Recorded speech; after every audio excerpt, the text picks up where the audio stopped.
Hi everyone, इस video में हम डिस्कस करने वाले हैं एचसीएल यानी हिंदुस्तान कॉपर लिमिटेड की तरफ से जो लेटेस्ट नोटिफिकेशन निकाला गया है 103 पोस्ट की जो रिक्वायरमेंट है उनके बारे में। तो आपको इस पेज का लिंक मिल जाएगा। ये हमारी वेबसाइट है सरकारी रिजल्ट्स 24/7.com। आपको इसका डिस्क्रिप्शन बॉक्स में लिंक मिल जाएगा, आप वहाँ पे क्लिक करेंगे और क्लिक करते ही आप हमारे होम पेज पे आ जाएंगे। इस पेज पे आपको जो आईटीआई से रिलेटेड प्राइवेट जॉब्स और डिप्लोमा से रिलेटेड बहुत सारी जॉब्स अपडेट यहाँ पे मिल जाते हैं, गवर्नमेंट प्राइवेट सारे। आप यहाँ पे आएंगे, इस पेज पे पहुंचने के बाद में आप यहाँ पे आके क्लिक करेंगे सरकारी नौकरी वाले सेक्शन में, सबसे ऊपर ही आपको मिल जाएगा Hindustan copper limited requirement 2025 apply online for 103 post. ठीक है, आप इस पे क्लिक करेंगे। इस पे क्लिक करते ही आपका एक पेज ओपन होगा। ये पेज यहाँ पे आपको इससे नोटिफिकेशन से रिलेटेड सारी इंफॉर्मेशन यहाँ पे आपको मिल जाएंगी। ठीक है, यहाँ पे सारी इंफॉर्मेशन दी गई है, जैसे कि एप्लीकेशन बिगन कब से होगा। यहाँ पे लिखा हुआ है एप्लीकेशन स्टार्ट होगा हमारा 27/1/2025 यानी 27 जनवरी को हमारा एप्लीकेशन स्टार्ट हो जाएगा, अप्लाई होना शुरू हो जाएगा दोपहर के 11 बजे से। ठीक है, रात में 11 बजे से नहीं, दोपहर में 11 बजे से होगा।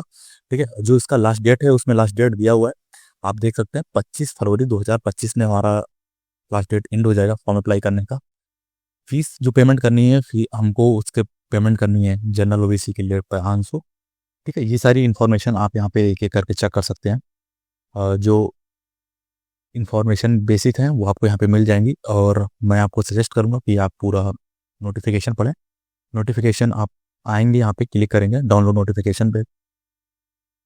क्लिक करने के बाद में आपका नोटिफिकेशन ओपन हो जाएगा, आप नोटिफिकेशन को डाउनलोड कर लीजिएगा। ये नोटिफिकेशन है, तो हम इस बार नोटिफिकेशन के बारे में थोड़ा डिटेल से चर्चा करते हैं। ठीक है, हम जानते हैं कि नोटिफिकेशन में क्या क्या दिया हुआ है। तो सबसे पहले देखते हैं कि ये नोटिफिकेशन जो हमारा पब्लिश हुआ है ये 18 जनवरी को पब्लिश किया गया है। ठीक है, ये जो जॉब निकली हुई है ये हिंदुस्तान कॉपर लिमिटेड की खेतवाड़ी कॉपर कॉम्प्लेक्स जो है राजस्थान में, वहाँ पे निकाला गया है, उस वहाँ के लिए है। ठीक है, इसमें बात करते हैं कि कौन कौन अप्लाई कर सकता है। तो अप्लाई करने के लिए किसी भी स्टेट का कोई भी पर्सन कहीं का भी हो वो अप्लाई कर सकता है। यहाँ पे आप देख सकते हैं लिखा हुआ है भारत सरकार का उपकरण, a government of India enterprises. Bharat सरकार की जॉब है, कोई भी अप्लाई कर सकता है। ये परमानेंट जॉब रहने वाली है, टेम्परेरी बेस पे नहीं है, तो इसीलिए थोड़ा सा मेहनत करके इसमें अप्लाई करते हैं। सारे लोग अप्लाई कर लीजिए, गवर्नमेंट जॉब पाने का अच्छा मौका है आईटीआई वालों के लिए, डिप्लोमा वालों। अभी नीचे हम डिटेल में 1 बाय 1 डिस्कस करने वाले हैं, देखेंगे कि सैलरी वगैरह क्या रहने वाली है, सारी चीज़ हम इसमें डिस्कस करेंगे। हम देखते हैं कि सबसे पहले हम जो देख लेते हैं कि पोस्ट जो है वैकेंसी की सीटें कितनी हैं। सबसे पहले हम देख लेते हैं कि टोटल सीट जो हो 103 दिया हुआ है, अलग अलग कैटेगरी। तो 4 पोस्ट हैं जिनमें निकाला गया है। ठीक है, चार्जमैन इलेक्ट्रिकल है, इलेक्ट्रीशियन की 2 कैटेगरी है, ए और बी, और बेड बी। 4 कैटेगरियों पे अलग अलग पोस्ट निकाला गया। चार्जमैन इलेक्ट्रीशियन में जो है वो आप देख सकते हैं जनरल में 12 सीटें हैं। ठीक है, एससी एसटी में 2 सीटें और 3 सीटें हैं, एससी में 3, एसटी में 2, ओबीसी में एनसीएल के लिए 5 सीटें, ईडब्ल्यूएस के लिए 2 सीटें, और टोटल में आपको 24 सीटें मिल जाएगी। ठीक है, फिर इलेक्ट्रीशियन ए में भी 36 सीटें और बी में भी 36 सीटें हैं। जनरल के लिए 17 सीट हैं, और यहाँ उसके बाद में एससी के लिए 5, एसटी के लिए 4, ओबीसी एनसीएल के लिए 7, ईडब्ल्यूएस के लिए 3, टोटल 36 ही है। बी में थोड़ा सा चेंजेस है ए से, जनरल में यहाँ पे 17 था, यहाँ पे 16 कर दिया गया है। एससी की 1 सीट बढ़ गई है इलेक्ट्रीशियन बी में, बाकी सारी चीज़ें सिमिलर हैं। ठीक है, आप देख लीजिएगा। बेड बी में भी 7 पोस्ट हैं टोटल। इसमें जनरल के लिए 2 सीट दिया गया है, एससी के लिए 1 है, और एसटी के लिए कोई भी सीट नहीं है। ओबीसी एनसीएल की 3 सीट है, और ईडब्ल्यूएस के लिए 1 सीट रिजर्व रखा गया है। ये आपकी रिजर्वेशन सीट की। हम बात करते हैं कि क्वालिफिकेशन क्या रहने वाली है। अप्लाई करने के लिए अलग अलग कैटेगरी में अलग अलग पोस्ट के लिए क्या क्या क्वालिफिकेशन रिक्वायर है। ठीक है, बात करें पहले चार्जमैन की। जो चार्जमैन वो इलेक्ट्रिकल है, इसकी सबसे पहले हम यहाँ पे देखेंगे तो यहाँ पे नेमा पोस्ट लिखा हुआ है जिसमें लिखा हुआ है चार्जमैन, तो हम चार्जमैन की बात करेंगे। उसके बाद में यहाँ पे सैलरी रिलेटेड इन्फॉर्मेशन दिया हुआ है, स्केल ऑफ पे। आप इसमें देखेंगे यहाँ पे T10 लिखा हुआ है, L10 और T10 है, लेवल 10 स्केल और T10 स्केल दोनों अलग अलग है, इसको ध्यान में रखिएगा। यहाँ पे जो बेसिक सैलरी है वो 28,740 रुपये दिया हुआ है। ठीक है, और जो इसको अप्लाई करने के लिए क्वालिफिकेशन की रिक्वायरमेंट है वो रिक्वायरमेंट रहने वाली है diploma electrical engineering with 1 year experience. यहाँ पे साफ साफ मेंशन है कि 1 ईयर का एक्सपीरियंस भी चाहिए इलेक्ट्रिकल इंजीनियरिंग के साथ में। ठीक है, लेकिन एक्सपीरियंस जो है ये आपको एक दिया हुआ है क्राइटेरिया कि आपको एक्सपीरियंस यहीं से होना चाहिए, ये जाकर देखने वाली बात है। माइनिंग इंस्टॉलेशन से ही आपको एक्सपीरियंस होना चाहिए। आप कहीं भी अलग कंपनी में या कहीं भी काम किए हैं उसका एक्सपीरियंस वैलिड नहीं होगा, ये चीज़ ध्यान में रखिएगा। डिप्लोमा से 1 साल का एक्सपीरियंस वाले लोग वही अप्लाई कर सकते हैं जिनके पास माइनिंग इंस्टॉलेशन में एक्सपीरियंस है, ठीक है। उसके बाद में आपको एक सर्टिफिकेट चाहिए होगा जो गवर्नमेंट से आपको इशू करवाना होगा, वो आप देख लीजिएगा यहाँ पे है, ठीक है। सुपरवाइजरी सर्टिफिकेट है, ये आपको गवर्नमेंट के थ्रू ऑनलाइन अप्लाई करके मिलता है। आप अपने हिसाब से देख लीजिए, अलग अलग स्टेट में अलग अलग प्रोसीजर है, उस हिसाब से आप इसको अप्लाई करके कर सकते प्राप्त कर सकते हैं, ठीक है। आप अप्लाई करेंगे आपको मिल जाएगा, वो आपका होगा। और इसमें चार्जमेंट में 2 कैटेगरी क्राइटेरिया और दिया हुआ है कि अगर आपको चार्जमेंट में 2 क्राइटेरिया और दिया हुआ है कि अगर आपके पास में डिप्लोमा नहीं है तो आप कैसे अप्लाई करेंगे। अगर आप ITI वाले हैं तो आप भी अप्लाई कर सकते हैं, लेकिन ITI के साथ में आपको 3 साल का एक्सपीरियंस होना चाहिए। यहाँ पे मेंशन है साफ साफ, आप देख सकते हैं एक्सपीरियंस 3 साल का होना चाहिए, लेकिन यहाँ पे भी मेंशन है सीधा सीधा माइनिंग इंस्टॉलेशन में ही होना चाहिए।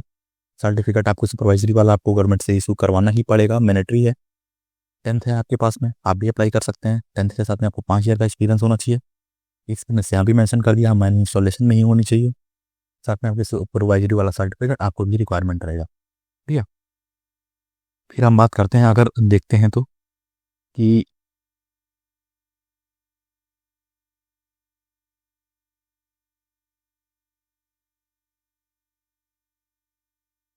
फिर हम आ जाते हैं यहाँ पे हम बात करते हैं इलेक्ट्रीशियन ग्रुप ए के बारे में। अगर इलेक्ट्रीशियन आप ग्रुप ए में हैं तो आपका जो सैलरी रहने वाला है वो रहेगा 28,430 रुपये, ठीक है। आप T08 स्केल में आने वाले हैं। आपके जो इसमें अप्लाई करने का ऑप्शन है, जो आपका इसमें क्वालिफिकेशन है ईजी है, आपके पास ITI होना चाहिए और 4 साल का एक्सपीरियंस चाहिए एज अ इलेक्ट्रीशियन। कहीं भी आपने काम किया हो कोई भी फर्क नहीं पड़ता है, आपके पास एक्सपीरियंस होना चाहिए जिसमें आप ऑथराइज हो, जिसमें वो जिस कंपनी में आपने काम किया वो ऑथराइज होना चाहिए, उसमें एक्सपीरियंस आपका मेंशन हो एज अ इलेक्ट्रीशियन, ठीक है। इसमें यह नहीं लिखा कि आपका माइनिंग नहीं होना चाहिए, कहीं से भी आपका एक्सपीरियंस हो आप फॉर्म अप्लाई कर सकते हैं। यहाँ पे भी आपको भी परमिशन चाहिए, वर्क मैन परमिट होना चाहिए, गवर्नमेंट के थ्रू आपको भी बनवाना पड़ेगा ये चीज़। अगर आपने ITI नहीं किया, आप अप्लाई करना चाहते हैं, आप 10th के बेस पे कर सकते हैं, लेकिन आपका एक्सपीरियंस क्राइटेरिया बढ़ जाएगा। आपके पास एक्सपीरियंस 7 ईयर का होना चाहिए, वो भी इलेक्ट्रीशियन में। यहाँ आप परमिट आपको भी बनवाना पड़ेगा, ठीक है। उसके बाद में अगर हम और बात करते हैं, आ जाते हैं फिर इलेक्ट्रीशियन बी में सेम है, सैलरी में थोड़ा सा डिफरेंस है।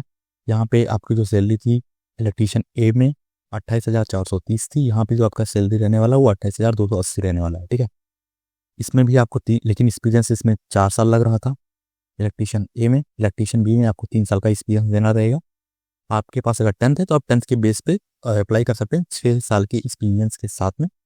कहीं मेंशन नहीं है कि आपको माइनिंग में ही एक्सपीरियंस चाहिए, आपको कोई भी एक्सपीरियंस हो चल जाएगा, लेकिन एक्सपीरियंस पे आपका ये मेंशन होना चाहिए आप एज अ इलेक्ट्रीशियन वर्क कर रहे थे, ठीक है।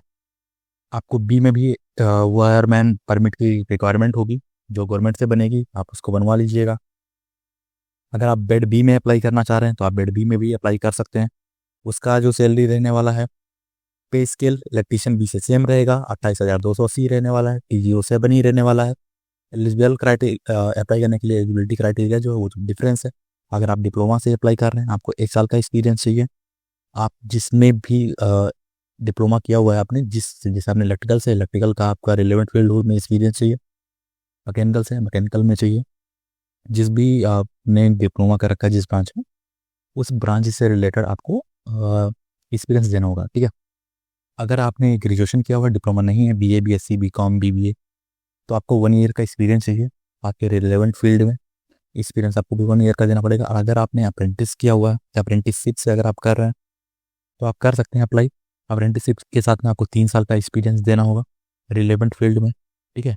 जिस ट्रेड से या जिसमें आपने कर रखा है अप्रेंटिसशिप, बिल्डर्स हैं बिल्डिंग में, इलेक्ट्रीशियन से इलेक्ट्रीशियन में, जो भी है अप्लाई आप कर सकते हैं, ठीक है।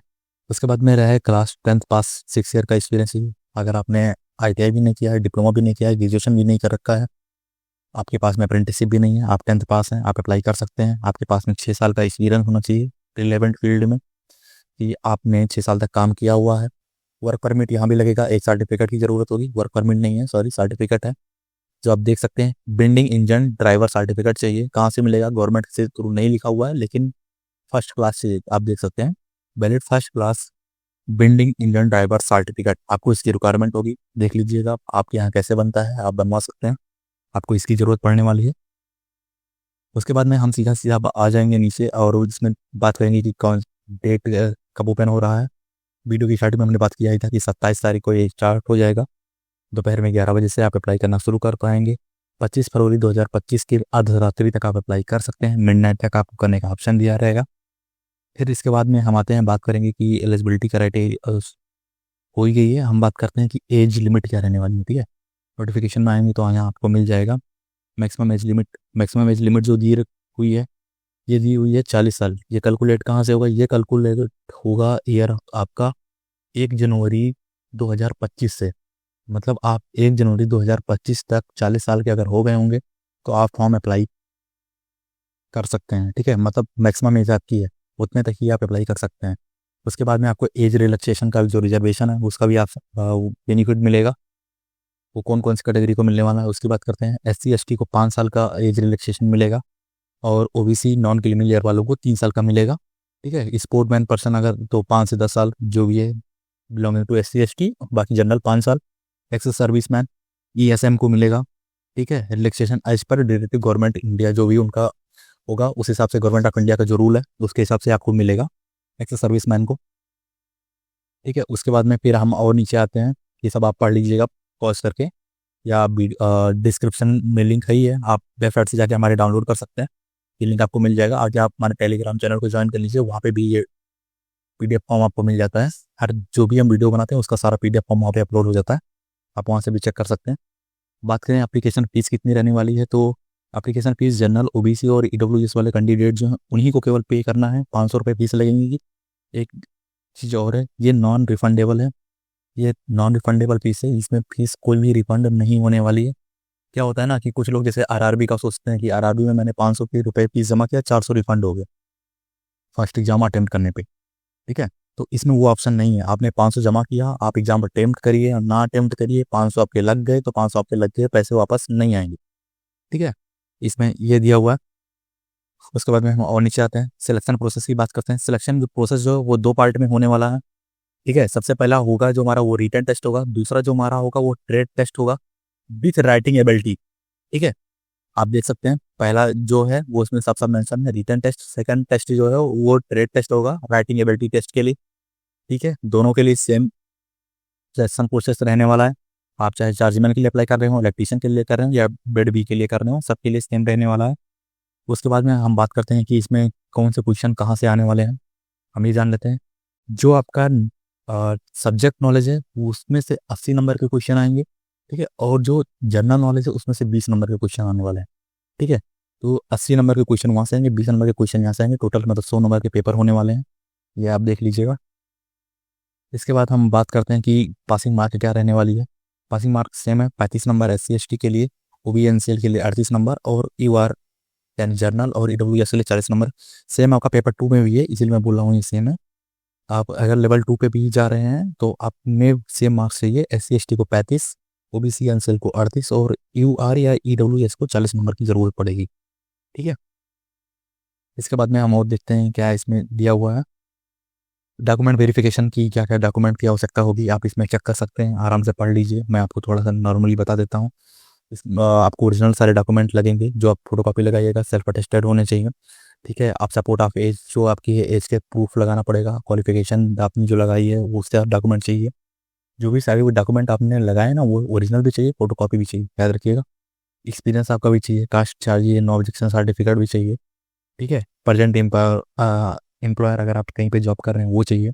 इफ़ वर्किंग अगर आप काम कर रहे हैं तो PSU चाहिए आपको, जिसे PSU क्या होता है, सी सेंट्रल में गवर्नमेंट में आप काम कर रहे थे, स्टेट गवर्नमेंट में काम कर रहे थे या गवर्नमेंट ऑर्गेनाइजेशन कहीं भी आप काम कर रहे थे उसका PSU लगता है, आप बनवा सकते हैं वहाँ से, जहाँ जॉब करते हैं वहाँ से बन जाता है, आपको उसकी ज़रूरत पड़ेगी अगर आपने लगाया हुआ है तो। ठीक है, उसके बाद में हम आते हैं, आप इन सबको पढ़ लीजिएगा डीपली। उसके बाद में हम बात करते हैं अप्लाई कैसे करना है। अप्लाई करने का प्रोसेस बहुत सिंपल है, आप इस लिंक के थ्रू www.hindustancopper.com के लिंक पे क्लिक करेंगे, क्लिक करके आप वहाँ पे ओपन होगा, आपके सामने वेबसाइट ओपन होगी। वेबसाइट ओपन ही होती है, आप कैरियर सेक्शन में जाएंगे, वहाँ से आप अप्लाई कर सकते हैं। अगर आपको ये समझ में नहीं आ रहा है कि आपको कैसे अप्लाई करना है ज़्यादा आपको दिक्कत हो रही है, आप हमारी वेबसाइट पे जाएंगे जिसका लिंक आपको दिया हुआ है। आप यहाँ से क्लिक करेंगे, क्लिक करने के बाद में आपको एक पेज ओपन होगा, ये वाला पेज, ठीक है। आप इस पेज पे आएंगे, यहाँ से आप अप्लाई कर पाएंगे इस जगह पे। लेकिन अभी क्या है कि अभी ये ओपन नहीं है, 11 बजे से ओपन होगा 27 तारीख को, जब तक मैं वीडियो बना रहा हूँ।